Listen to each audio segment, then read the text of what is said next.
नमस्कार, good morning, जोहार। मैं चुनचुन कुमार, आप देख रहे हैं झारखंडी हिंदी न्यूज। तो चलिए जानते हैं आज की पहली और बड़ी खबर। झारखंड में 11 फरवरी से कांग्रेस का हाथ से हाथ जोड़ो अभियान। कांग्रेस की भारत जोड़ो यात्रा के अभियान के साथ हाथ से हाथ जोड़ो अभियान शुरू होने जा रहा है। नई दिल्ली में इसका शुभारंभ किया जाएगा। वहीं झारखंड में 11 फरवरी से इसकी औपचारिक शुरुआत होगी। कांग्रेस के राष्ट्रीय अध्यक्ष मल्लिकार्जुन खड़गे इसका शुभारंभ करेंगे। उनके झारखंड आने की सहमति मिल गई है। संथाल परगना के पाकुड़ या गोड्डा से इसका शुभारंभ हो सकेगा। कांग्रेस के प्रवक्ता राजीव रंजन प्रसाद बताया कि घर घर पहुंचने वाला यह अभियान भारत जोड़ो यात्रा का विस्तार होगा। यह अभियान शुरू होकर 2 महीने तक चलेगा। फिर 2 स्वास्थ्य अनुबंध कर्मियों की हालत बिगड़ी। रांची में राजभवन के पास कर रहे हैं आमरण अनशन। झारखंड की राजधानी रांची में राजभवन के पास धरना दे रहे 2 और स्वास्थ्य कर्मियों की तबीयत बिगड़ गई है। उन्हें अस्पताल ले जाया गया है। अनुबंध पर काम करने वाली एक महिला स्वास्थ्य कर्मी को एम्बुलेंस से अस्पताल पहुंचाया गया, जबकि दूसरे अनुबंध कर्मी को एम्बुलेंस नहीं मिलने की वजह से ऑटो में ले जाना पड़ा। जिन लोगों की तबीयत बिगड़ी है उनमें ANM GNM संघ की अध्यक्ष वीना कुमारी शामिल है। वीना कुमारी के अलावा एक और पारा मेडिकल कर्मी नवीन कुमार रंजन की भी तबीयत बिगड़ गई है। अस्पताल को फोन किया गया लेकिन एम्बुलेंस उपलब्ध नहीं हो पाया। इसके बाद ऑटो से नवीन कुमार को अस्पताल पहुंचाया गया। इसके पहले भी 3 लोगों की तबीयत बिगड़ चुकी है। सभी को अस्पताल में भर्ती कराया जा चुका है। राज्य में ऐप व डैशबोर्ड से मिलेगी विभागीय खर्च की जानकारी। बजट पूर्व गोष्ठी में बोले वित्त विभाग के प्रधान सचिव। अप्रैल में झारखंड सरकार करेगी लॉन्च। झारखंड सरकार का आगामी बजट पारदर्शी होगा। वित्त वर्ष 2023-24 के लिए राज्य सरकार अप्रैल में एक मोबाइल ऐप और डैशबोर्ड लॉन्च करेगी। इसके जरिए आम लोग भी यह जान सकेंगे विभागवार कितना बजट आवंटित हुआ, किस महीने, किस दिन तथा कितनी राशि खर्च की गई। यह निर्णय 2 दिवसीय बजट पूर्व गोष्ठी के शुभारंभ के मौके पर लिया गया। वित्त मंत्री डॉक्टर रामेश्वर उरांव की अध्यक्षता में आयोजित बैठक में वित्त विभाग के प्रधान सचिव अजय कुमार सिंह ने बताया कि मोबाइल ऐप और डैशबोर्ड से विभागीय अधिकारियों को ज्यादा सुविधा मिलेगी। बता दें कि झारखंड सरकार वित्त वर्ष 2023-24 के बजट के लिए आम लोगों से सुझाव ले रही है।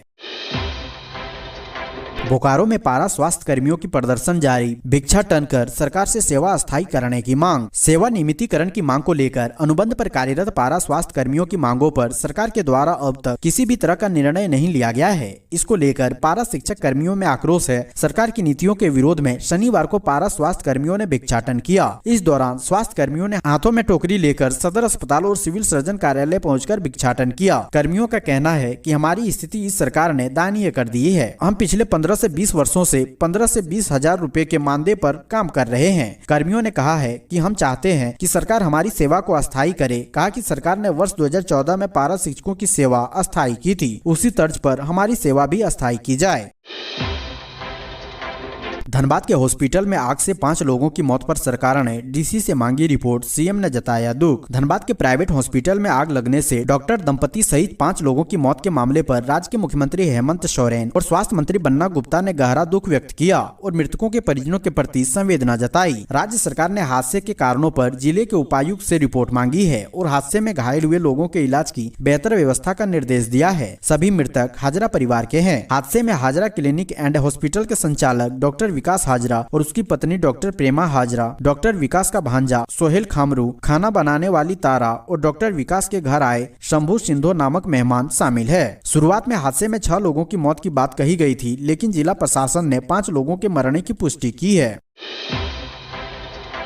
Civil surgeon doctor Yugal Kishore Chaudhary ने कहा विधायक इरफान अंसारी का बयान निंदनीय। Deoghar civil surgeon doctor Yugal Kishore Chaudhary ने जामताड़ा विधायक इरफान अंसारी के बयान की कड़ी निंदा की। सिविल सर्जन ने शनिवार को कहा है कि विधायक के बयान से चिकित्सकों में गहरी नाराजगी है। वहीं Jharkhand state health service association यानी झासा ने इस बाबत प्रतिक्रिया व्यक्त करते हुए आंदोलन की चेतावनी दी है। एसोसिएशन ने कहा है कि यदि विधायक इरफान अंसारी अपने बयान पर माफी नहीं मांगते तो एसोसिएशन 29 तारीख को बैठक कर आगे की रणनीति तय करेगा। उल्लेखनीय है कि जामताड़ा सदर अस्पताल में अनुबंध चिकित्सा कर्मी संघ और ANM GNM संघ अस्थायीकरण की मांग को लेकर धरने पर बैठी हुई थी। इसी दौरान शुक्रवार को विधायक इरफान अंसारी वहां पहुंचते हैं, उनकी समस्याओं को सुनते हैं और अपने लोगों को कहते हैं कि सिविल सर्जन को घसीट कर लाओ, कहो को विधायक जी बुला रहे हैं।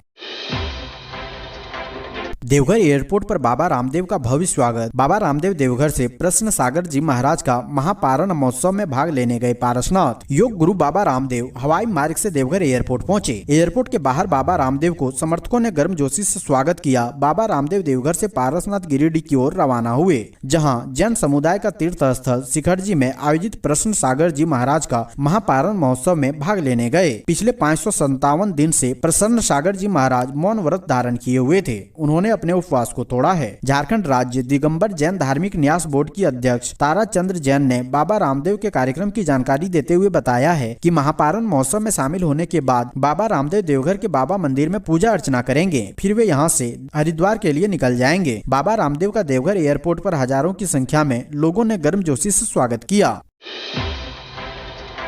मूर्ति विसर्जन के दौरान दो पक्षों में झड़प, शरारती तत्वों ने भीड़ पर ईंट व पत्थर से किया हमला, पुलिस इंस्पेक्टर सहित 4 जवान घायल, स्थिति नियंत्रण। खबर है जामताड़ा की, जहां नारायणपुर थाना के डीकोडी गांव में शुक्रवार को सरस्वती मूर्ति विसर्जन के दौरान दो पक्षों में विवाद के बाद झड़प हो गई। उपद्रवी तत्वों ने पुलिस पर ईंट से हमला कर दिया। घटना में पुलिस इंस्पेक्टर सहित 4 पुलिस बल के जवान गंभीर रूप से घायल हो गए हैं। स्थिति नियंत्रण में न होता देख पुलिस ने ताबड़तोड़ 12 राउंड फायरिंग भी की है। मौके पर एसपी और डीसी कैंप कर रहे हैं। गांव में बड़ी संख्या में पुलिस बल तैनात हैं। दरअसल नारायणपुर थाना के डीकोडी गांव में शुक्रवार अपराह्न 4 बजे सरस्वती मूर्ति विसर्जन का जुलूस निकला। तभी बड़ी संख्या में उपद्रवियों ने पुलिस पर ईंट व पत्थरों से हमला कर दिया। पहले पुलिस ने लाठियां भांजी, फिर अनियंत्रित स्थिति होते ही ताबड़तोड़ 12 राउंड फायरिंग किया। राष्ट्रपति भवन के मुगल गार्डन का बदला गया नाम अब अमृत उद्यान के नाम से जाना जाएगा। केंद्र सरकार ने शनिवार को नई दिल्ली के राष्ट्रपति भवन स्थित मुगल गार्डन का नाम बदलकर अमृत उद्यान कर दिया है। भारत की आजादी के 75 साल पूरे होने के उपलक्ष्य में अमृत महोत्सव की थीम को ध्यान में रखते हुए केंद्र सरकार ने मुगल गार्डन का नाम बदलकर अमृत उद्यान कर दिया है। अमृत उद्यान का उद्घाटन 29 जनवरी रविवार को राष्ट्रपति द्रौपदी मुर्मू द्वारा किया जाएगा। साथ ही बता दें कि पब्लिक के लिए यह उद्यान 31 जनवरी से 26 मार्च तक खुलेगा। अमृत उद्यान का उद्घाटन 29 जनवरी रविवार को राष्ट्रपति द्रौपदी मुर्मू द्वारा किया जाएगा और 31 जनवरी से 26 मार्च तक 2 महीने के लिए जनता के लिए खुला रहेगा। आमतौर पर उद्यान 1 महीने के लिए जनता के दर्शन के लिए खुला रहता है, फरवरी से मार्च, जब फूल पूरी तरह से खिल चुके होते हैं। माओवादियों का गढ़ रहे बूढ़ा पहाड़ में महकेगी विकास की खुशबू, सीएम हेमंत सोरेन ने दिया 100 करोड़ के विकास परियोजनाओं का तोहफा। झारखंड के मुख्यमंत्री हेमंत सोरेन ने शुक्रवार को बूढ़ा पहाड़ क्षेत्र के लिए 100 करोड़ रुपए की विकास परियोजनाओं का अनावरण किया।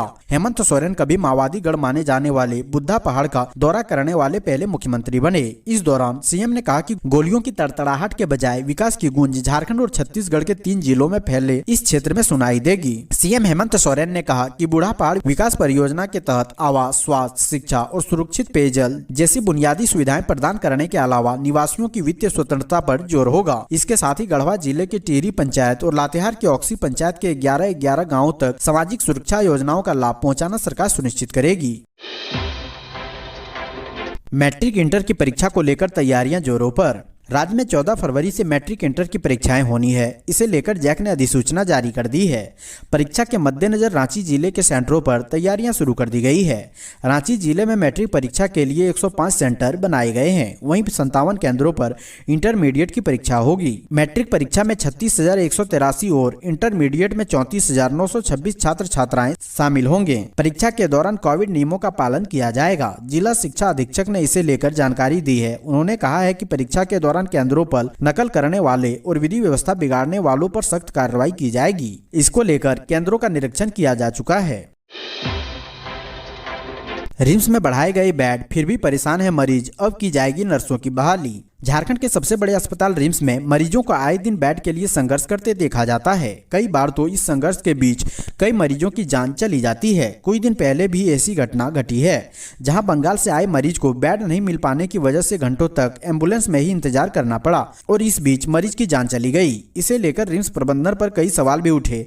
इन्हीं घटनाओं को देखते हुए अस्पताल प्रबंधन की तरफ से रिम्स के इमरजेंसी एवं ट्रामा सेंटर में 20 अतिरिक्त बेड के इंतजाम किए गए हैं, ताकि गंभीर स्थिति में आने वाले मरीजों को तुरंत ही ऑक्सीजन बेड उपलब्ध हो सके।